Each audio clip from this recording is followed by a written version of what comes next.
Hello everyone, আজকে আমি তোমাদের সাথে শেয়ার করব আমার পর্তুগাল ট্রিপের ভ্লগের ফার্স্ট পার্টটা। যেহেতু আমরা ওখানে 5 দিন ছিলাম আর অনেক বেশি অ্যাক্টিভিটিস করা হয়েছে, এই জন্য আমি আমার ভ্লগটা পার্ট বাই পার্ট শেয়ার করছি তোমাদের সাথে। আই হোপ তোমাদের এটা ভালো লাগবে। So let's start. আমরা ফ্লাইট ধরার জন্য সকাল সকাল ঘুম থেকে উঠে রটারডাম এয়ারপোর্টে চলে আসি। ওখান থেকে আমরা ফ্লাই করব আর কি। আমাদের বেশিক্ষণ না, 3 ঘন্টার মতো ফ্লাইট ছিল। আমরা কোথায় যাচ্ছি আরা? ভ্যাকান্সি? বাট কোথায় যাচ্ছি ভ্যাকান্সিতে? পর্তুগাল যাচ্ছি। পর্তুগাল যাচ্ছ? আরাফ এই ট্রিপের জন্য অনেক বেশি এক্সাইটেড ছিল, কারণ তার বিচ খুবই পছন্দ। আর বিচে পছন্দ হওয়ার একটা কারণ হচ্ছে সে ওখানে বালি নিয়ে খেলতে পারে। আর আমরা দেখতে না দেখতেই প্রায় পৌঁছে গিয়েছিলাম। ল্যান্ডস্কেপটা এত সুন্দর, পানির কালারগুলো দেখে তো আমার মাথা নষ্ট। আর এই যে আরাফ এই 3 ঘন্টার ফ্লাইটে যেহেতু সকালে উঠেছিল, ঘুমিয়ে পড়েছিল। এয়ারপোর্টে নেমে আমরা গাড়ি দিয়ে আমাদের রিসর্টে যাই, যেহেতু ওখান থেকে আলগারভাটা বেশ দূরে। সো আমাদের এখানে গাড়ি দিয়ে আসতে হয়। আর রিসর্টটাতে রিসর্টটা দেখে তো পুরাই মাথা নষ্ট। এত সুন্দর রিসর্ট, চারপাশটা এত সুন্দর, মানে চোখ ধাঁধানো সুন্দর যেটাকে বলে। ওদের লবি এরিয়াটাও খুব সুন্দর করে ডেকোরেট করা ছিল। আমরা প্রথমে গিয়ে আমাদের রুম পাইনি, আমাদের কিছুক্ষণ ওয়েট করতে হয়েছে। সো আমি এখানে ওয়েট করছিলাম আর ভিডিও করছিলাম। লবি এরিয়াটার সামনেই ছিল সুইমিং পুল। আর সুইমিং পুল এরিয়াতে গিয়ে তো আমার পুরাই মাথা খারাপ, যে এত সুন্দর আমি আসলে বলে বোঝাতে পারবো না। জায়গাটাতে না গেলে আসলে বিশ্বাসযোগ্য না। আমি ওয়েবসাইটে ওদের দেখেছি, ওদের ছবিগুলো আমার তখনই ভালো লেগেছিল, কিন্তু আসলেই জায়গাটা অকল্পনীয়, অসাধারণ সুন্দর। আমরা এখানে আমাদের রুমের জন্য ওয়েট করছিলাম। আর এই সুইমিং পুলের পাশেই হচ্ছে ব্রেকফাস্ট, লাঞ্চ আর ডিনারের জন্য রেস্টুরেন্টটা রয়েছে। আমাদের বুকিংয়ের সাথে ব্রেকফাস্ট ইনক্লুডেড ছিল। আমরা লাঞ্চ আর ডিনারটা বাইরে করব বলে এখানে নিইনি, কিন্তু আমরা যদি চাই আমরা একবেলার খাবার পে করে এখানে লাঞ্চ বা ডিনার করতে পারবো। আরাফ তো ভিতরে ঢুকে খুবই খুশি। এত পানি দেখে ওর মাথা খারাপ, আমাকে বলতেছে তাড়াতাড়ি রুমে যেতে, তারপরে সে ড্রেস চেঞ্জ করে আগে এখানে আসবে। যেহেতু আমাদের অ্যাপার্টমেন্টটা রেডি করতে একটু সময় লাগছিল, এই জন্য আমরা এখানে লাঞ্চটা সেরে নিয়েছি। আর লাঞ্চের পরে এই যে আমরা চলে এসেছি আমাদের অ্যাপার্টমেন্ট এরিয়াতে। আর এটা ছিল 5 দিনের জন্য আমাদের অ্যাপার্টমেন্ট। চলো তোমাদের সাথে শেয়ার করি অ্যাপার্টমেন্টের ভিতরটা কেমন ছিল। এটা ছিল আমাদের এন্ট্রান্স। ঢোকার সাথে সাথেই আমাদের ডান সাইডে ছিল কিচেন আর সামনেই ছিল আমাদের ড্রয়িং রুমটা। অ্যাপার্টমেন্টটা বেশ বড় ছিল। আর এটা ছিল ডাইনিং স্পেসের এখান দিয়ে আবার কিচেনটা ডিরেক্টলি দেখা যায়। আর ওই সাইডে ছিল আমাদের 2টা রুম। আমার লেফট সাইডে যে রুমটা ছিল ওই রুমটাতে আরাফ ঘুমিয়েছে এই 5 দিনের জন্য। এখানে 2টা সিঙ্গেল বেড দেওয়া, কিন্তু নর্মালি আমার মনে হয় যে এখানে 2 জন ঘুমানো যায়, কারণ আরাফকে নিয়ে ঘুম পাড়িয়েছে এখানে। সো কোনো সমস্যা হয়নি। আর এটা ছিল দ্য আদার সাইডে ওদের বাথরুমটা। এখানে টয়লেট আর বাথরুম একসাথে, আর ওই সাইডে একটা টাবও ছিল।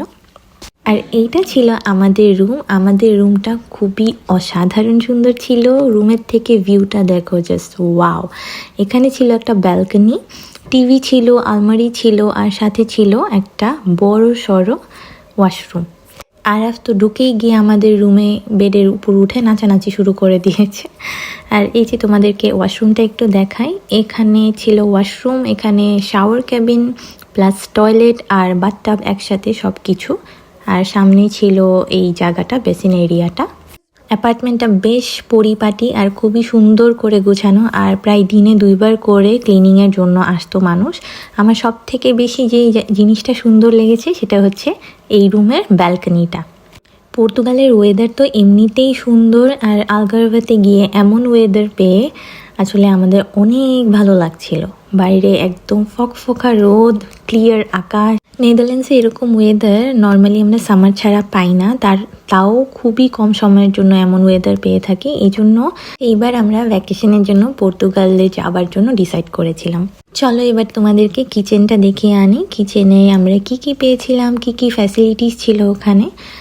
কিচেনে মোটামুটি সব কিছুই ছিল। ওয়াটার কুকার ছিল, ওভেন ছিল, মাইক্রোওয়েভ, এখানে কফি মেশিন ছিল, টোস্টি মেশিন ছিল, তোমাদের জুসার ছিল। যেটা মন চায় বানিয়ে খেতে পারো, কিন্তু নিজেদের বানিয়ে খেতে হবে। চামচ, প্লেট, বাটি সব কিছুই এখানে দেয়া ছিল। এখন তোমাদের যে সুন্দর জায়গাটা দেখাবো সেটা হচ্ছে এই অ্যাপার্টমেন্টের এই সুন্দর ব্যালকনিটা। এই ব্যালকনিটা এত বড় আর এত সুন্দর যেটা আসলে না দেখলে বিশ্বাস করবে না। ওয়েদারটা তো খুবই দারুণ ছিল, মনে হচ্ছিল সারাটা দিন এখানে বসেই 1 2 3 কাপ যত কাপ চাই পারো খেয়ে কাটিয়ে দিতে। ওয়েদারটা এত সুন্দর আর ব্যালকনির ভিউটাও এত সুন্দর। এই ব্যালকনিটা অনেক বড় ছিল, যে কারণে আমাদের রুম থেকেও এই ব্যালকনিতে এন্টার করা যেত, আবার ড্রয়িং রুম থেকেও এই ব্যালকনিতে এন্টার করা যেত। সো বিশাল বড় একটা ব্যালকনি ছিল আর কি। সামনের ভিউটাও অনেক সুন্দর ছিল। আর এই যে আমাদের রুম, এখান থেকেও এন্টার করা যায়, যেটা বলেছিলাম। আমরা এখানে বসেই অনেকক্ষণ চিল করে কাটিয়ে দিতে পেরেছি। আসলে জায়গাটা এত ভালো লেগেছে আমাদের তো মন চায় আবার যখন ভ্যাকেশনে যাব নেক্সট টাইম এখানেই চলে যেতে। সো আমরা এই তো রেডি হয়ে একদম সুইমিং পুলে চলে এসেছি। আরাফের আর সহ্য হচ্ছিল না, ও বলছিল কতক্ষণে সুইমিং পুলে আমরা যাব। সো এটা ওর ফার্স্ট টাইম সুইমিং পুলে এভাবে আসা, কারণ নর্মালি যে সুইমিং পুলগুলোতেও যায় ওখানে পানিটা গরম থাকে, অতটা ঠান্ডা থাকে না। এই পানিটা বেশ ঠান্ডা ছিল, সো ওর একটু কষ্ট হচ্ছিল প্রথমে অ্যাডজাস্ট করতে। এরপর পানিটা অ্যাডজাস্ট হয়ে যাওয়ার পর সে খুবই মজা করছিল এখানে। আবিরের হাত ধরে পানিতে জাম্প দিচ্ছিল, এটাতে সে খুব মজা পেয়েছে। আর এটার পাশেই একটা ছোট বাচ্চাদের সুইমিং পুল ছিল। এরপরে আমি আরাফকে ওখানেই নিয়ে গিয়েছিলাম, বাট এখানেও আবিরের সাথে বেশ খানিকটা সময় কাটিয়েছে আর অনেক মজা পেয়েছে। এই যে সেই ছোটো বাচ্চাদের সুইমিং পুলটা, এখানকার পানিটা আবার বেশ গরম, এখানেও খেলে মজা পাচ্ছিল, তাই ওকে এখানে ছেড়ে দিয়েছিলাম। আর এখানে আবেগ বেশ খানিকটা সময় ধরে সুইমিং করেছে, আমিও এখানে বেশ খানিকটা সময় বসেছিলাম। আমি সুইমিং করতে পারি না, এটার জন্য পানিতে বেশি একটা নামিনি। সুইমিং শেষে আমরা একটু রিসর্টটা ঘুরে দেখতে বের হয়ে যাই। রিসর্টটা আসলে অনেক সুন্দর আর অনেক বড়। এটা ছিল লবি থেকে বের হয়েই সামনে যে জায়গাগুলো, আমরা ওখানে হেঁটে হেঁটে দেখছিলাম জায়গাটা কেমন। সামনে আরও অনেক কিছু ছিল, ওখানে একটা গলফ খেলার জায়গা ছিল, এছাড়া বাচ্চাদের একটা প্লেগ্রাউন্ড মতো ছিল। আমরা আরাফকে নিয়ে ওখানে যাচ্ছিলাম। আর যেহেতু গরম ওখানে নিচে বেশ পিঁপড়া টিপড়া পোকা টোকা ছিল, আরাফ আবার এগুলো দেখে খুব মজা পায়। সো সে ওগুলো দেখে এসে আমাকে বলতেছিল যে মামা ওখানে পিঁপড়া দেখেছি, ওখানে পোকা দেখেছি, ও খুব মজা পেয়েছে। ফার্স্ট দিন আমরা জাস্ট এরকম রিসর্টটা ঘুরে দেখেছি। এটা হচ্ছে পরের দিনে আমরা আরাফকে নিয়ে চলে গিয়েছিলাম প্লেগ্রাউন্ডটাতে। ওখানে ছিল এরকম বাচ্চাদের জন্য অনেক খেলার জায়গা, আর একটা বাস্কেটবল প্লেস ছিল। ওখানে আবির আর আরাফ কিছুক্ষণ বাস্কেটবল খেলেছে। ওদের বাস্কেটবল খেলা শেষে আমরা যেই জায়গাটাতে যাওয়ার জন্য রেডি হয়েছি সেটা হচ্ছে এই রিসর্টের বিচ এরিয়া, যেটা দেখার জন্য আমার মন একদম ছুটে যাচ্ছিল। আর অসাধারণ একটা জায়গা, চলো তোমাদেরকে ওখানে নিয়ে যাই। বিচ এরিয়াটা একটু দূরে, যেটা আমি বলেছিলাম রিসর্টটা অনেক বড়, তাই আমাদের একটা শাটল সার্ভিস নিয়ে হোটেল থেকে বিচ এরিয়াতে যেতে হয়। শাটল ছাড়া ওখানে যাওয়া পায়ে হেঁটে আসলে একটু কষ্ট হয়ে যায়, কারণ অনেক দূরে। সো আমরা শাটল নিয়ে আমরা এই বিচ এরিয়াটাতে যাচ্ছিলাম। আরাফ তো এই শাটলে উঠে অনেক বেশি মজা পেয়েছে, কারণ ওর কাছে নাকি এই শাটল গাড়িটা লেগেছে বাংলাদেশের সিএনজির মতো। যাই হোক, বাচ্চা মানুষ, ওর মাথায় যেটা এসেছে সেটাই বলে। কিন্তু শাটল দিয়ে যাচ্ছিলাম যখন, রিসোর্টের ভিতরটা খুবই সুন্দর, দেখো কি সুন্দর দেখা যাচ্ছিল। আর এই যে আমরা চলে এসেছি বিচের কাছে, এখানকার ভিউটা দেখো তোমরা, জাস্ট অ্যামেজিং। আমি তো নামার পরে একদমই মুগ্ধ হয়ে গিয়েছি, এত সুন্দর জায়গা, মানে চোখে বিশ্বাস হচ্ছিল না। আরাফকে নিয়ে বিচে যাব, তাই আরাফের খেলনা সব কিছু আমি নিয়ে নিয়েছিলাম সাথে করে, কারণ ওখানে গিয়েই খেলতে যাবে, আর ওভাবে ওকে রেডি করে নিয়ে গিয়েছিলাম। বিচটা হচ্ছে গিয়ে নিচে, সো উপরে যে আসলে এটা ক্লিফের উপর এই রিসর্টটা, সামনে গেলেই ক্লিফগুলা দেখা যাবে। আর তোমরা নিচে যখন যাবা তখন লিফট দিয়ে বা সিঁড়ি দিয়ে নেমে বিচে যেতে পারো। সিঁড়ি দিয়ে যেতে একটু সময় লাগে, একটু টাইম কনজিউমিংও, এই জন্য আমরা হচ্ছে গিয়ে লিফট দিয়েই নিচে নেমে যাই। আর লুক অ্যাট দ্য ভিউ, এই ক্লিফগুলা দেখতে এত সুন্দর, আর কি বলবো, আর অসাধারণ লাগছে দেখতে। আর এটার পাশেই হচ্ছে গিয়ে একটা রেস্টুরেন্ট আছে, ওখানে চাইলে তোমরা বসে ভিউ এনজয় করতে পারো, যেটা মন চায় সেটা খেতে পারো। আর ওখানে অ্যাকচুয়ালি স্ন্যাক্স আইটেমই খুব মজার, আর প্লাস তোমার যেটা ওখানে মিউজিক বাজানো হচ্ছিল, জ্যাজ মিউজিক। সো এনভায়রনমেন্টের সাথে খুবই সুন্দর যাচ্ছিল। তোমরা এখন ক্লিপগুলা দেখো, কি অসাধারণ সুন্দর দেখতে না? আমি তো এখানে অনেকক্ষণ দাঁড়িয়ে ভিউটা এনজয় করেছি। মনে হচ্ছিল একদম মনের ভিতরে স্মৃতিগুলা গেঁথে নিয়ে যাই। এত সুন্দর জায়গা, কখনো জানি না আর আসা হবে নাকি, আসতে পারবো নাকি। তাই মন ভরে জায়গাটা আমি দেখে নিচ্ছিলাম আর সাথে ভিডিও ক্লিপও করে নিচ্ছিলাম, যাতে পরে আমি এই ক্লিপসগুলো দেখতে পারি আর আমি মেমোরিগুলো আবার চেরিশ করতে পারি। আমরা এখন লিফটে উঠে লিফট দিয়ে নিচে চলে যাচ্ছি, বেশ উপরে। নামতে বেশিক্ষণ সময় লাগেনি, জাস্ট ভিউগুলা দেখো কি সুন্দর লাগছে লিফট থেকে নামার সময়, সেটা বলে বোঝাতে পারবো না। এই তো আমরা চলে এসেছি আমাদের সেই কাঙ্ক্ষিত বিচে। কি সুন্দর সোনালি বিচ, আর সাথে হচ্ছে গিয়ে এত সুন্দর পানির কালার, মানে আমার তো দেখে মন ভরে গিয়েছিল। নীল আকাশ সাথে সুন্দর এই পানির কালারটা যে কি সুন্দর রিফ্লেক্ট করছিল। পিছনেও ছিল এরকম সোনালি আর সুন্দর ধূসর কালারের এই ক্লিপগুলো। আসলে পুরা এনভায়রনমেন্টটা এত সুন্দর একটা ভাইব দিচ্ছিল।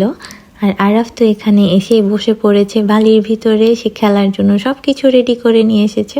আর বালি পেয়ে দেখেন আমার ছেলে কতটা খুশি। আরাফ ওখানে বালির ভিতরে বালি নিয়ে খেলছিল আর আমি আমার মতো বিচটা এনজয় করছিলাম। বিচে হাঁটতে খুবই ভালো লাগছিল, ওয়েদারটা যেহেতু অনেক সুন্দর, একদমই ঠান্ডা না, একদমই অতিরিক্ত গরম না, আর এই সুন্দর পানির কালার, উফ, এই কালারটা দেখেই তো মন ভরে যায় একদম। আরাফ বালির ভিতরে পানি দিবে, এই জন্য আবির আবার সি থেকে গিয়ে পানি নিয়ে আসছিল আরাফের জন্য। সো ওটা আবার সে তার খেলনার ভিতরে দিয়ে তার মতো করে খেলছিল। আসলে এই জন্যই আরাফ এতটা মজা পেয়েছে ওখানে গিয়ে যে বারবার আবার এখানে যেতে চায়। প্রতিবারই কোনো জায়গায় ভ্যাকেশনের জন্য প্ল্যান করলে সে বলে থাকে যে আমি পর্তুগালের ওই জায়গাটাতে যাব। আই গেস আরাফের এখানে একটা কোর মেমোরি হয়ে গিয়েছে, যেটার কারণে ও এই জায়গাটা অনেক মনে করে, আর ছবি আর ভিডিওস দেখলে তো কথাই নেই। আর আমি এখানে একটু স্যান্ডেল খুলে খালি পায়ে বিচে হাঁটছিলাম, খুবই মজা লাগছিল আসলে বিচে হাঁটতে। এরকম সুন্দর একটা পারফেক্ট বিচ আমি আমার লাইফে ফার্স্ট দেখেছিলাম। এছাড়াও কক্সবাজার আমাদের দেশে যাওয়া হয়েছে, নেদারল্যান্ডসের বিচগুলোতে যাওয়া হয়েছে, কিন্তু এত সুন্দর বিচ আমি আসলে কোথাও পাইনি। এই বিচটা একেবারেই অন্যরকম ছিল, আর যেহেতু ওদের প্রাইভেট বিচ ছিল সে কারণে আরও লোকজন কম ছিল, ভালো লাগছিল। বিচে থেকে আমরা উপরে গিয়ে আবার এই রেস্টুরেন্টটাতে একটু গিয়েছিলাম জাস্ট একটু ড্রিঙ্কস করার জন্য। এখানে আরাফের মুড অনেক খারাপ ছিল, কারণ ওকে উপরে নিয়ে এসেছি, ও আরোক্ষণ বিচে থাকতে চাচ্ছিল। সাথে এই জ্যাজ মিউজিকটা এত সুন্দর যাচ্ছিল এনভায়রনমেন্টের সাথে, কথায় অসাধারণ একটা টাইম কাটিয়েছি সেই সময়টা। আমরা এই ড্রিঙ্কসগুলো নিয়েছিলাম, ড্রিঙ্কসগুলো খুবই মজার ছিল খেতে। আর এভাবেই আমাদের প্রথম 2টা দিন ওখানে কেটে যায়। আর এখানে ছিল কিছু ছবি তোমাদের সাথে শেয়ার করলাম। এর পরের 2 দিন আমরা কোথায় কোথায় ঘুরেছিলাম আর কি করেছিলাম ওটা তোমাদের সেকেন্ড পার্টে আমি অবশ্যই দেখাবো। লাস্টে রাত্রে আমরা ইন্ডিয়ান রেস্টুরেন্টটাতে ডিনার করি, ডিনারটাও বেশ মজার ছিল। আমরা মোটামুটি 3 দিনই এই রেস্টুরেন্টে ডিনার করেছি অ্যান্ড বেশ মজার ছিল ডিনার। আর এই ছিল ফার্স্ট পার্ট পর্তুগাল ব্লগের, আশা করি তোমাদের ভালো লাগবে। সেকেন্ড পার্টটা অবশ্যই আবার তোমাদের সাথে শেয়ার করব আমি। সেই পর্যন্ত আল্লাহ হাফেজ, অ্যান্ড লাইক কমেন্ট করে আমার পাশেই থাকবে।